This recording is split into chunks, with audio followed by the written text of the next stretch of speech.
Selebgram jegeg Rani Rahmawati alias RR aneman melalung di aplikasi Minggu ajak bigu eni ternyata subenglah pana abesik.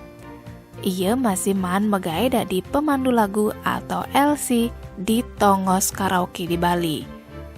Rani man ngaku yen ia telah bekelne pas liburan di Bali.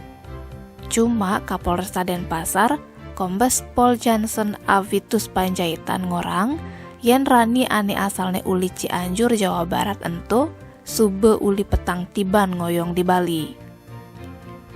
Ulian gegaene dadi LC kena imbas pandemi, ia lantas ngalih gegaen elen apang ngidang nekang pipis.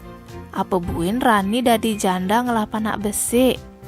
Ia terus live nganggo aplikasi Minggu Live ajak Bigo Live. Ngangsan ia wanen ngedengang awakne, nganti melalung ngedengang barangne. Imi ratu. Ulian entu ia ngasilang pipis selai juta rupiah nganti 50 juta rupiah. Cuma aksine ene tawange ulian ada ane ngelaporang. Satreskrim Polresta Denpasar lantas ngerebek Rani di apartemen Kubu Mawar Residen kamar nomor 409 Jalan Taman Pancing Denpasar, Jumat 17 September jam 2 ngelemang.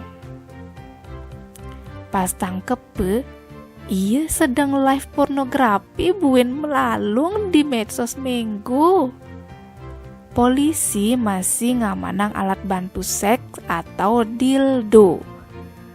Ulian ulahne, Rani kejerat pasal pornografi dan ITE. Pidana bogolan paling mekelu roras tiban. Tim Bali Express ngelaporang.